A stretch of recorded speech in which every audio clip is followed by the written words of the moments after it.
제목이 짧아서 두 번 정도, 두 번 같이 강조해서 읽겠습니다. 로마서 12장 1절. 우리 찾으셨으면 우리 다 같이 합독하겠습니다. 그러므로 형제들아, 내가 하나님의 모든 자비하심으로 너희를 권하노니 너희 몸을 하나님이 기뻐하시는 거룩한 산제사로 드리라. 이는 너희의 드릴 영적 예배니라. 그러므로 형제들아, 내가 하나님의 모든 자비하심으로 너희를 권하노니 너희 몸을 하나님이 기뻐하시는 거룩한 산제사로 드리라. 이는 너희의 드릴 영적 예배니라. 네. 오늘 이것을 이 말씀을 통해 하나님 우리에게 또 깨닫는 말씀들을 우리에게 또 달라고, 우리에게 또 귀가 있지만 사람들의 교훈으로 듣는 것이 아니라 하나님이 우리에게 주시는 또 귀한 말씀, 또 우리의 삶을 변화시키는 말씀으로 하나님이 역사해달라고 우리 시간에 예수의 한번 기도하겠습니다. 예수여, 하나님 아버지를 도와주시기 위해 주옵소서. 하나님 우리를 붙들어 주시는 말씀 중에서 또 우리가 온전하게 주님 앞에서 변화되게 도와주시고 하나님의 말씀 우리를 움직일 수 있는 귀한 또 역사가 우리 삶에 있을 수 있게 도와주시옵소서. 성령으로 충만하게 하시고 하나님 깨닫게 하시고 아버지도 주시옵소서. 우리 모든 자들 또 하나님의 말씀 듣기에 부족하며 열린 마음 주시고 들을 귀에 박하여 주셔서 정말 예수께서 우리에게 주신 그 말씀을 통해서 우리가 깨달을 수 있도록 또 바울을 통해서 하나님 감동하신 그 말씀을 우리가 깨달을 수 있도록 도와주시옵소서. 예수의 이름으로 기도했습니다. 우리 하나님은 거룩하신 하나님이십니다. 할렐루야. 아멘. 하나님은 구별됐다. 이 거룩하다라는 뜻은 우리가 구별됐다라는 의미로 우리가 이제 잘 알고 있죠. 그런데 하나님이 이 거룩한 그분의 성품, 그분만의 고유한 성품을 피조물 중에서도 특별히 우리 인간에게 부여하셨다는 것이 이게 놀라운 사실인 것입니다. 하나님의 창세기에 보면 하나님의 형상을 따라 그의 모양대로 우리를 지으셨다라고 이렇게 이제 말씀하고 있거든요. 이것은 다른 어떤 피조물에게 찾아볼 수 없는 특별한 지위를 우리에게 주셨다는 것을 아주 노골적으로 보여주는 대목입니다. 제가 이전에도 잠깐 말씀드린 것처럼 우리가 산영이 됐다는 것은 약간 논란의 여지가 있다고 했어요. 모든 것이 다 산 것이라고 표현이 되기 때문에 히브리어 원어로는. 그러나 하나님이 그분에게 속한 생기를 우리에게 불어넣으셨다는 것 자체도 또 특이한 사실입니다. 이것도 또한 우리에게만 하나님이 또 행하셨던 또 일들이죠. 그래서 결국 어떻게 됐느냐, 우리 인간이 특별한 존재가 된 거예요. 특별한 존재. 그 이후에 하나님이 우리로 하여금 이 정말 안식하시기 전까지 이 땅에 지으신 모든 어떤 이 지구의 환경 안에 있는 동식물들을, 생물들을 다스리라고 하나님 우리에게 말씀하시거든요. 사실 이거는 우리 인간이 그런 모든 피조물 중에서 우월하다 뭐 이런 것을 말한다기보다는 하나님이 우리를 그만큼 막중한 어떤 임무와 중요한 어떤 역할을 맡기는 존재로 그렇게 우리를 여기셨다는 거죠. 우리가 하나님을 바라볼 때 하나님이 우리로 하여금 무엇을 하기 원하시는가, 우리가 신앙생활할 때 그래서 항상 우리가 생각해야 되는 것은 하나님이 나를 어떻게 여기고 계시는가에 대한 자기 정체성을 우리가 잃어서는 안 돼요. 그냥 신기한 것이 우리를 자녀라고 하나님이 이미 하셨는데도 이 땅에서의 아버지와 어머니와의 이 자녀의 육신의 어떤 관계 안에서 투영된 우리의 왜곡된 의식 때문에 하나님은 우리를 자녀된 신분 안에서 이제 우리를 대하신다는 하나님의 말씀을 온전하게 제대로 이해하지 못하는 분들이 많습니다. 여전히.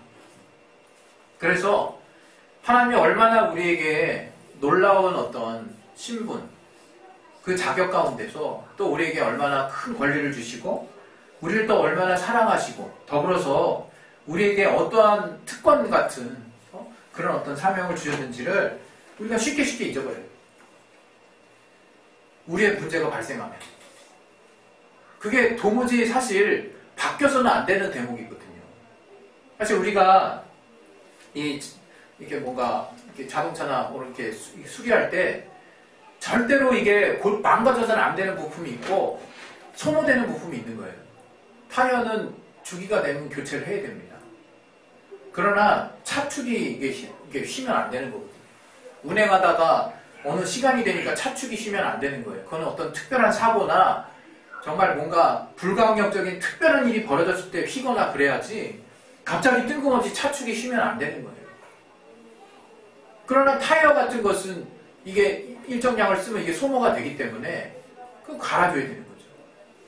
근데 우리의 신앙생활을 보게 되면 우리의 연약함 내지는 우리가 신앙생활을 하면서 또 주님께 나아가면서 우리가 때로는 이렇게 마치 오르락내리락 하는 어떤 그런 변동을 보일 수 있는 부분들이 있어요. 그런 부분들이 있어요. 그리고 그것들에 대해서 하나님은 뭐라 하지 않으십니다. 그러나 하나님 편에서 일방적으로 완전하게 이루신 일들을 우리가 받아들이는 부분에 있어서는 그건 선택의 여지가 없는 것이거든요. 그냥 우리가 온 마음으로 받아들이면 되는 것입니다. 온 마음으로.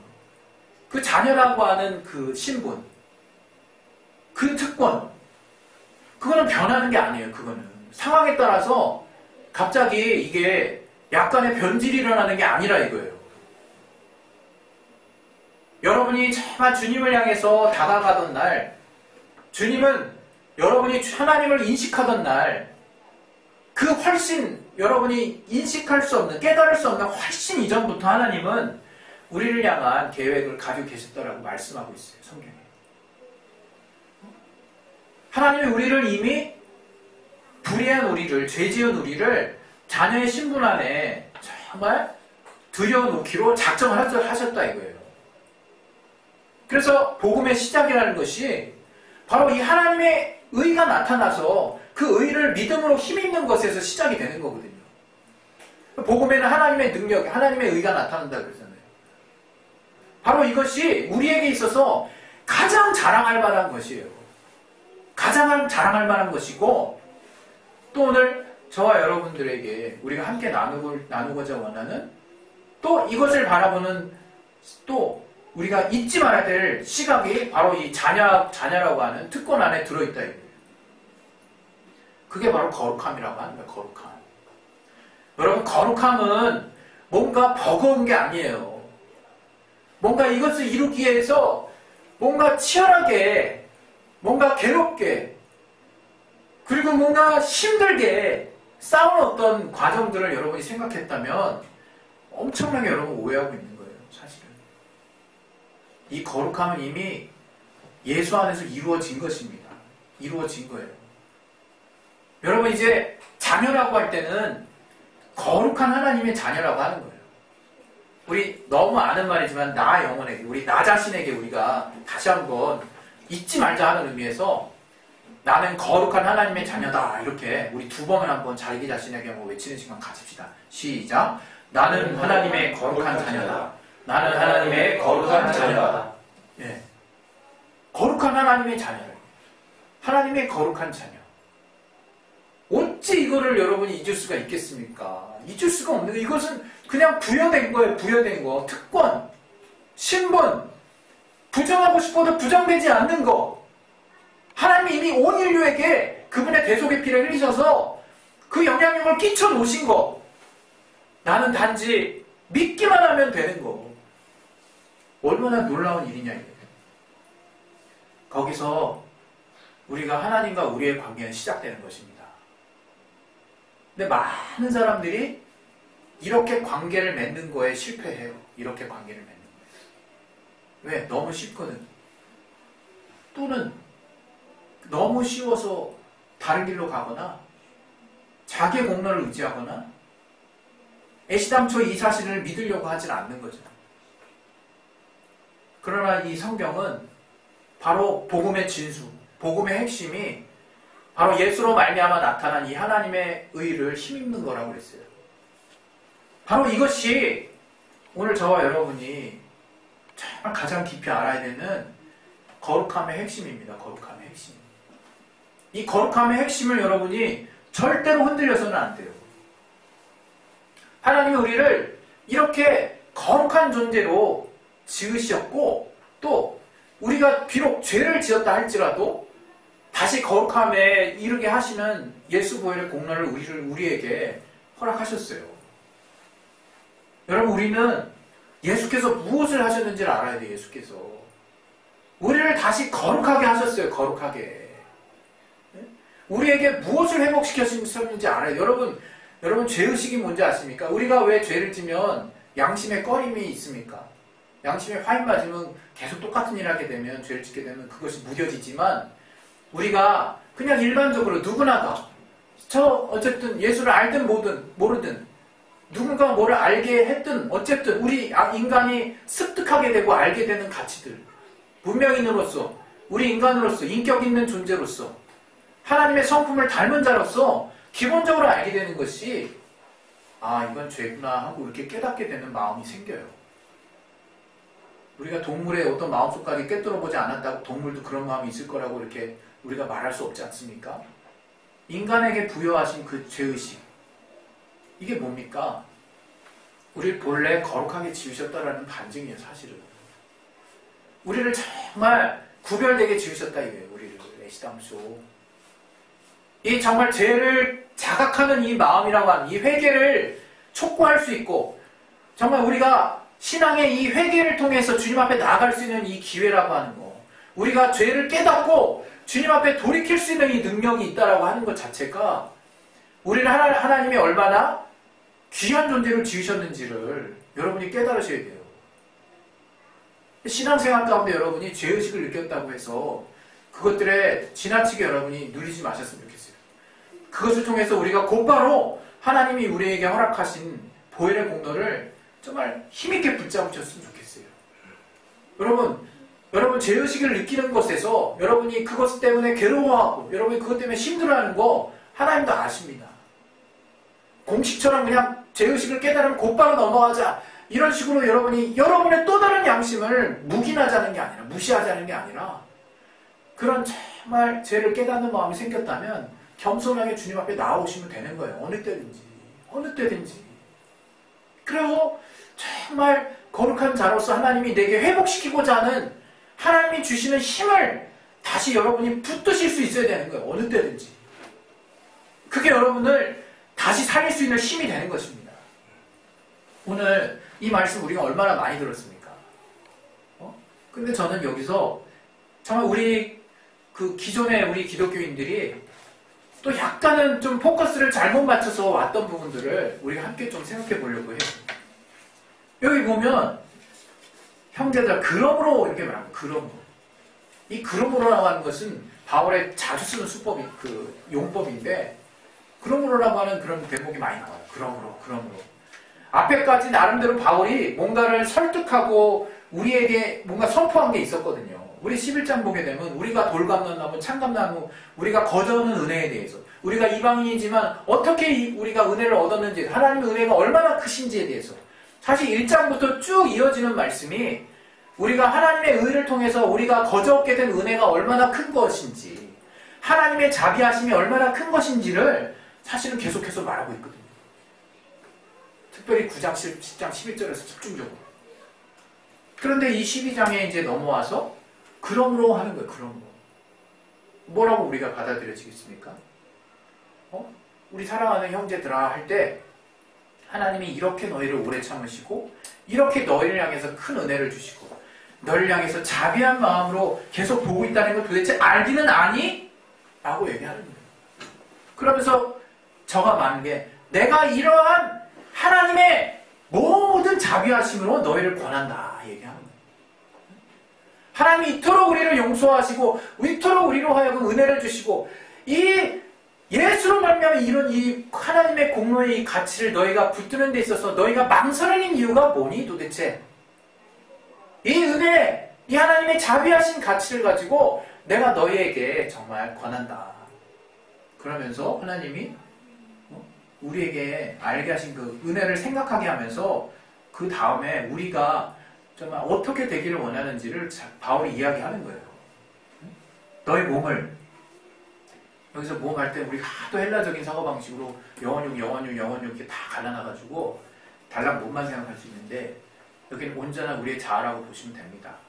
우리의 인격, 전인격이 우리의 전인격 나라고 하는 나를 지금 지칭하는 내가 내 몸을 나라고 하는 전부를 하나님이 기뻐하시는 거룩한 산 제사로 드리라는 거예요. 하나님이 기뻐하시는 제사가 있대요. 우리 구약에 얼마나 많이 나왔습니까? 저들이 포로 생활할 때 하나님이 선지자들 통해서 예언을 할 때 뭐라고 얘기하셨니? 이제 제사를 받지 않겠다 그래서 이스라엘을 통해서 하나님이 언제는 우리에게 이스라엘에게 제사 방법을 가르쳐 주놓고 성막의 제사법을 통해서 하나님께 나아가는 법, 죄를 사하는 법을 가르치셔 놓고 이제 그 제사를 받지 않겠다고 그러셨어요. 말라기에 정말 우리가 어찌 하나님을 무시했나이까 얘기할 때 너희들이 정말 전 재물, 잘못된 것들, 너희들의 잘못된 양심, 너의 악한 마음을 가지고 내게로 오는 그런 저들의 타락한 심령을 가지고 하나님이 신랄하게 말라기 선지자를 통해서 비판하고 계시지 않습니까? 경고하고 계시지 않습니까? 사실 저들이 정말 이 포로기를 겪은 그 구체적인 이유를 하나님이 조목조목 저들에게 율법을 주셨을 때 말씀하신 것들을 상기하게 하면서 깨닫게 하시는 거예요. 바로 그 제사. 이스라엘에게 있어서 이 제사는 엄청나게 중요한 거죠. 엄청나게 중요한 거. 하나님께 나아갈 수 있는 길이에요. 하나님께 나아갈 수 있는 길. 저들이 배운 제사는 무엇이었냐? 우리가 잘 아는 바와 같이 모세 이후로 계속 그 율법 안에서 누군가는 죽어나가야 됐다. 이게 누군가는. 그게 동물이었죠. 그 동물의 피를 흘려서 죽는 것이 제사입니다. 죽는 것이. 죽어야 내가 살 수 있는 거예요. 그 죽음을 통해서 내가 정말 대신 그 죽음을 통해서 그 죄의 대가를 치른 대신에 나는 사는 거죠. 그 제사를 딱 떠올리면요. 저들이 제사를 떠올리면 저들에게는 그런 생각이 있을 수밖에 없는 거예요. 죽음을 생각할 수밖에 없는 거예요. 근데 여러분 되게 안타까운 게 있어요. 되게 안타까운 게. 지금도 우리가 주님을 생각하면서 죽음을 생각한다. 이게 죽음을. 저는 여러분 오해하지 마십시오. 우리가 주를 위해서 내가 죽으면 죽으리다 이런 어떤 주님을 향한 뜨거운 마음을 지금 제가 비방하는 게 아니에요. 우리가 뭔가 하나님이 알게 하신 가치를 엉뚱한 데다 쏟아놓고 있다는 걸 말하고 있는 거예요. 주님은 우리가 정말 죽도록 자기를 다 내어놓기까지 헌신하기를 바라신다라고 아주 여러분이 너무 당연하게 생각하실 수 있어요. 그러나 더 하나님 바라시는 게 있대요. 더 바라시는 거예요. 여러분이 하나님을 사랑해서 그렇게 하는 것에 대해 바울이 정말 성령의 감동을 통해서 너 곧 있으면 죽을 거야 라는 계속 경고를 받고 나서도 나 로마 갈 때까지 내 뜻을 굽히지 않겠다. 내가 정말 내가 그 길을 가려 하면은 내 목숨을 추워도 아끼지 않겠다라고 저가 제자들 앞에서 많은 자기를 아끼는 후배들 앞에서 고백하고 정말 눈물을 흘리며 마지막 여정을 갔던 것처럼 성령이 그런 감동을 주고 경고를 했음에도 저가 자기의 뜻을 굽히지 않은 것들을 하나님은 귀하게 여기십니다. 저들의 순교, 우리들의 목숨을 다하는 그런 마음들을 귀하게 여기세요. 맞아요. 그러나 제가 여기서 하려고 하는 말은 그것을 말하는 게 아니라 이거예요. 우리는 때로는 어떤 대목에서 너희 몸을 불사르는 데 내어줄지라도 라고 하는 그런 어떤 대목을 우리는 알아요. 그게 사랑장에 나오는 거 아니겠습니까? 사랑이 없으면 아무것도 아니에요. 우리는 생각해요. 어떻게 사랑이 없이 나를 불사르는 데 내어줄 수 있지? 근데 주님은 말씀하시는 거예요. 그게 가능하다고. 그런 엉뚱한 짓 하지 말라는 거예요. 여러분, 내가 무엇을 위해서 지금 나를 내어놓고 있는지는 최소한 우리가 구분해야 되지 않겠습니까? 신앙생활 한다 그러면. 내가 과연 무슨 가치를 위해서 이 한 가지 자그마한 일 하나도 무엇을 위해서 이것을 하고 있나 정도는 내가 계속 생각하고 있어야 되는 거 아닙니까? 근데 우리는 뭔가 사로잡혀. 어느 순간 확 사로잡혀서 무슨 의협심인지 뭐에 의해서 내가 일을 했는지 잠깐 잊을 때가 너무 많아요. 그런 순간들이. 그러나 하나님은 우리에게 말씀하신 거예요. 제발 산제사를 드리라고. 제발 살아있는 제사를 드리라고. 이게 뭐겠습니까? 우리 교회에서 정말 가장 드러나고 가장 정말 누구나 알 수 있는 가장 어느 누구나 누가 봐도 저 사람은 정말 신앙이 훌륭해라고 표현할 수 있는 제의적인 종교, 제의적인 기독교 신앙의 모습은 타율주정을 불허해요. 우리 한국의 기독교가. 정말 너무 잘해요. 얼마나 우리 한국의 교회 중에 큰 교회들이 많습니까? 이제 그 부분을 제가 이제 오늘 지적하려고 하는 거 아닙니다. 얼마나 헌신이 뜨거웠으면 자신의 재산도 다 그냥 내어놓고. 네? 저는 오늘은 그것을 그냥 다른 관점에서 보지 않으려고 합니다. 그런 마음들로 다 하고 있습니다. 그런데 안타까운 건 뭐냐면 그냥 그 교회 안에서 자기 하나님을 만난다는 거예요. 그래서 내가 그렇게 헌신한 만큼 하나님이 또 도와주실 수 있겠지 않은 또 막연한 신앙도 아닌 막연한 신념만 또 가진다는 거예요. 이것도 아니고 저것도 아닌 거죠. 여러분, 우리에게 하나님이 요구하시는 제사는 이제 하나님께 바쳐지는 죽은 제물로서 바쳐지는 것을 말하는 게 아니에요. 이제 우리의 사회와 우리의 정말 삶에서, 우리의 생애에서 우리가 살아나가는 하루하루의 삶 속에서 주님 앞에 드려지는 제사가 필요하다는 거예요. 하나님이 선하게 여기시는 가치를 따라 살라는 거예요. 이제 더 잘 살으라는 거예요. 하나님이 귀하게 여기시는 가치를 붙들고 한번 잘 살아보라는 거예요. 자꾸 하나님을 향해서만 내가 나를 다 드리고 정말 나를 다 그냥 내어놓고 정말 그래서 죽기까지 오직 주님만을 바라보고 하는 거, 저들의 귀한 마음을 하나님 받으셨겠지만 이제 하나님이 그러한 저들을 향해서 내가 너희들에게 말하고 있는, 내가 너희에게 부여한 삶을 통해서 정말 나를 나타내고 너의 삶의 지경을 통해서 나를 이제 좀 보여줄 수 없니? 하나님이 그것을 우리에게 지금 말씀하고 계시는 거예요. 여러분, 산제사는 다른 거 아닙니다. 우리가 하나님 앞에 나갈 때는요, 우리로서는 우리가 하나님 앞에 우리를 바치려면 죽을 수밖에 없는 거예요. 예수의 공로가 없이는 우리는 죽을 수밖에 없는 거예요. 우리가 예수의 공로가 있기 때문에, 주님이 죽으셨기 때문에 우리는 이제 살 수 있는 거예요. 그러면 이제 남은 과제, 남은 사명, 남은 소명은 어떻게 살 것이냐, 어떻게 살 것이냐. 주를 위해서 어떻게 죽을 것이냐, 자꾸 그런 고민해서 주님과 나와 관계만 생각하고 교회만 생각하고 교회 건물만 생각하고 성도들만 생각하지 마시고, 이제 내가 주님의 은혜를 받아 산자 됐사오니 산자로서 나와 내 지경과 내 주변에 내 이웃에 어떠한 삶의 모습으로 하나님이 공생의 삶 가운데 어떻게 우리에게 보여주셨는지를 이제 내가 제대로 살아나가는 것이 하나님이 우리에게 주신 가치라 이거예요. 제발 우리는 산제사를 드립시다. 여러분, 정말 하나님이 이 산다 이것을 영적 예배라고 해요. 영적 예배하니까 우리가 또 맞다, 하나님께 드린 신령한 예배 아니겠냐. 영적 이거 푸뉴마 쓰이지 않았어요. 푸뉴마 용어 쓰이지 않았어요. 로기온 쓰였어요. 로기온. 이성적인, 합리적인, 합당한, 온당한, 가장 맞는, 적절한 뜻이 담겨있는 로기온이라는 단어가 쓰였어요. 이게 가장 맞는 거야. 너희에게 합당한 거야. 너희에게 가장 이상적인 삶인 거야. 이상적인 예배, 이상적으로 주님 앞에 봉사하는 모습인 거야. 라고 말하고 있다는 거예요.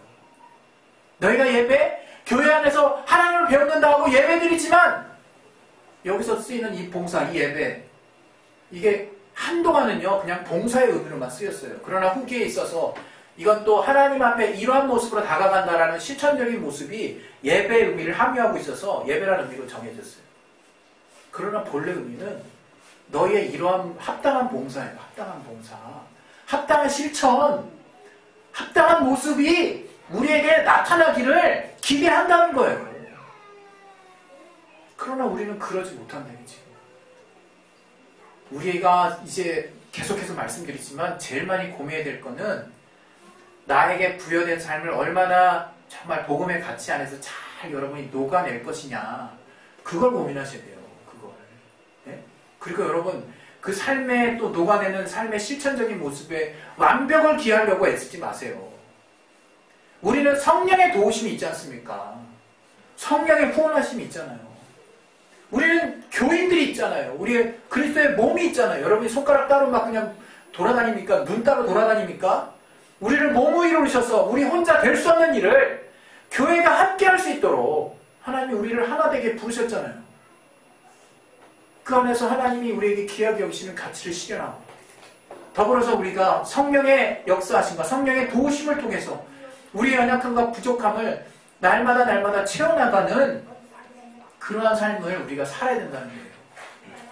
오늘 여기 이 산 제사라고 할 때 참 하나님이 이것을 기뻐하신다는 것에 여러분 기억하시기 바랍니다.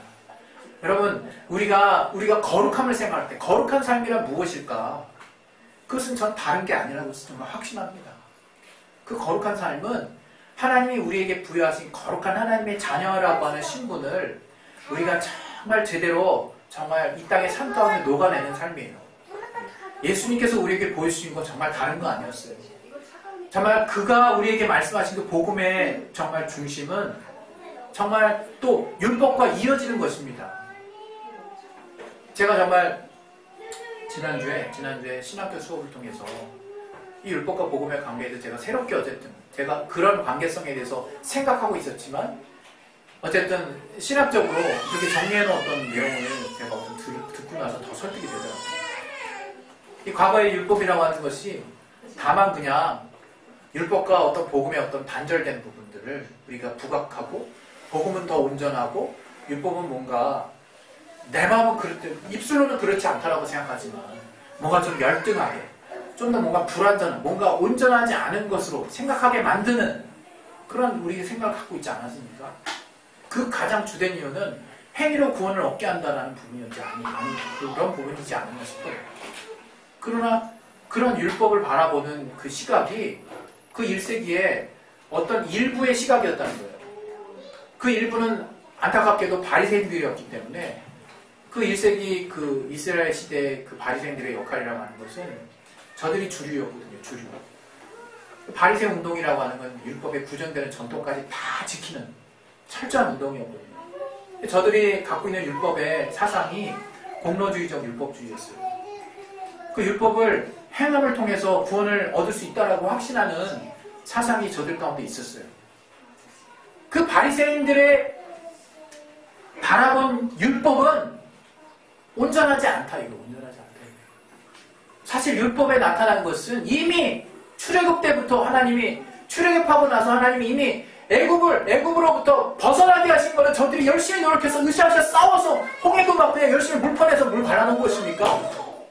하나님이 하신 거라요. 하나님의 큰 은혜를 힘입었다 이거. 홍해물 속을 갈라서 구름과 바다, 낮에는 구름과 불기둥으로, 밤에는 하나님이 선하게 인도해 만나를 보내시고 저들을 하나님의 은혜의 섭리 안에서 인도해 가신 거예요. 율법을 그래서 이제는 이쪽 편이든 저쪽 편이든 모든 신학자들이 공히 율법은 본래 언약주의적 율법이 맞다. 그렇게 말하고 있어요. 그 말이 뭐냐면 언약이라고 하는 건 하나님이 하신다는 하나님. 하나님의 은혜 안에 있다는 거 율법이 오해하지 마세요. 바로 율법과 복음은 지금 이어져 내려오는 거예요. 이어져 내려오는 거예요.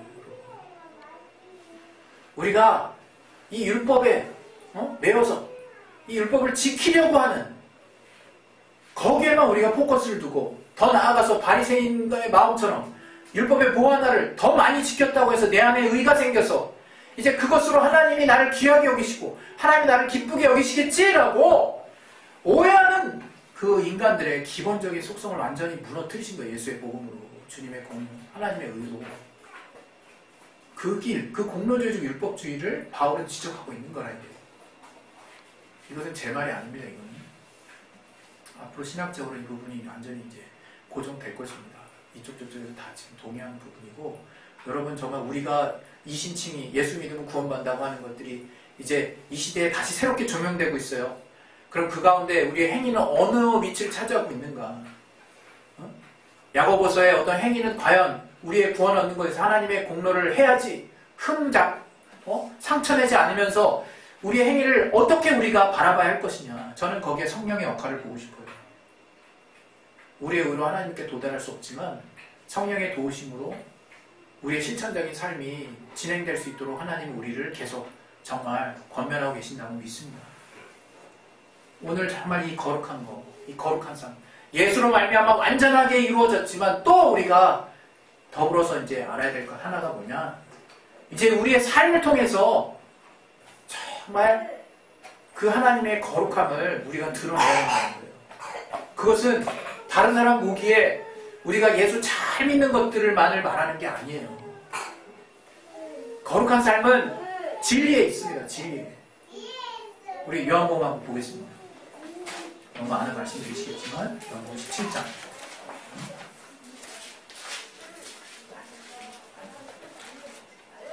17절을 봅니다. 같이 읽겠습니다. 시작. 저희를 진리로 거룩하게 하옵소서.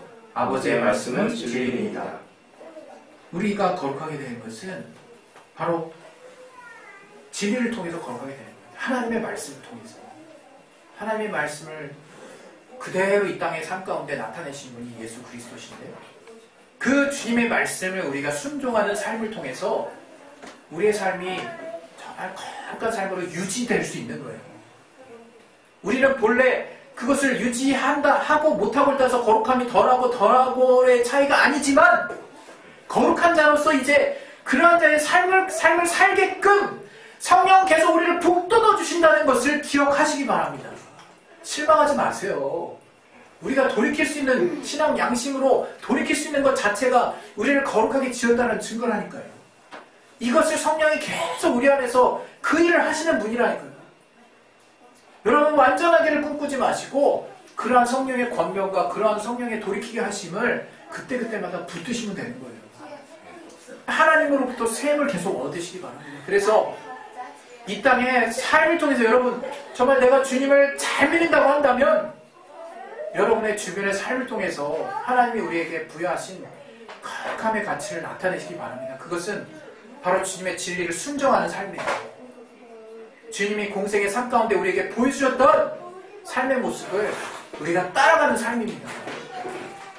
그러나 우리는 정말 완전하게 그것을 정말 우리가 취하는 그런 삶을 갖는 것이 아니라 참 신기하게 죄 가운데 우리가 머물러 있지 않고 계속해서 주님 앞에 돌아갈 수 있도록 하시는 그 회개의 능력을 성령으로부터 우리가 얻었으므로 우리가 그 예수로 말미암아 이루어 놓으신 그 회개의 그 길을 성령의 능력을 통해서 계속 힘입을 수 있는 그러한 저와 여러분의 구별된 삶이 주님 만나는 날까지 계속될 수 있기를 예수 이름으로 축원드립니다.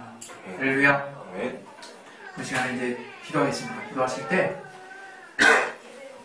여러분 우리의 삶 자체를 드린다고 해서 그것은 옛날 방식대로 이제 막 하나님 앞에 내 모든 걸 다 드리고 다 하고 이렇게 생각하는 그런 어떤 시각으로 딱 고정시키지 마시고 먼저는 내가 하나님의 거룩한 자녀 됐다는 것에 큰 기쁨을 누리세요. 그리고 성령이 나를 무시로 그 거룩한 삶 가운데 인도해 갔습니다라는 그 위로를 얻으세요. 그리고 그 가운데 내가 하나님을 향해서 계속 달려나가는 이 삶이 얼마나 큰 기쁨과 평안을 주시는지를 깨달으세요. 그러면 이 삶을 사모하지 않을 수가 없습니다, 여러분. 이게 너무나 기쁜 삶이 되는 거예요. 그다음부터 여러분 주변이 이제는 정말 정복이 되기 시작하는 거예요. 주님이 우리에게 알게 하신 자녀의 권리, 특권이 이제 정말 나타나기 시작하는 겁니다. 여러분 지금 기도하겠습니다. 기도하실 때 정말 거룩한 산제사, 정말 제사, 하나님 앞에 나아가는 제사는 죽을 수밖에 없는 것인데 우리가 그런 여전히 뭔가 희생의 제사를 드리는 그런 마인드로 주님 앞에 나아가지 않게 도와주시고 이제 내가 예수께서 정말 그 희생의 제사를 그 아버지 앞에 드리시고 우리를 하나님과 화목하게 하셨사오니 이제 우리는 날마다의 삶을 통해서 정말 성령의 무한하신 계속해 우리를 견인하시는 그분의 도우심과 또 내 안에 하나님 앞에 돌아갈 수 있는 그 힘을 통해서 주님이 우리에게 알게 하신 예수로 말미암은 그 진리를 따르는 구별된 삶을 내가 이 땅의 삶 가운데 포기하지 않도록 하나님이 계속해서 나를 붙들어 달라고 우리 시간에 예수의 한 말씀 기도하겠습니다. 예수여 하나님 도와주시옵소서. 우리의 삶 가운데 하나님 역사해 도와주시옵소서. 아버지 우리 안에 하나님이 우리에게 허락하시는 거룩한 삶이 무엇인지 우리가 이제 알고 깨달았습니다. 아버지 붙들어 주시면 돼. 아버지 알게 해주시고 역사하여 주시옵소서. 아버지 붙들어 주시고 인도해 주시옵소서. 하나님을 통해서 정말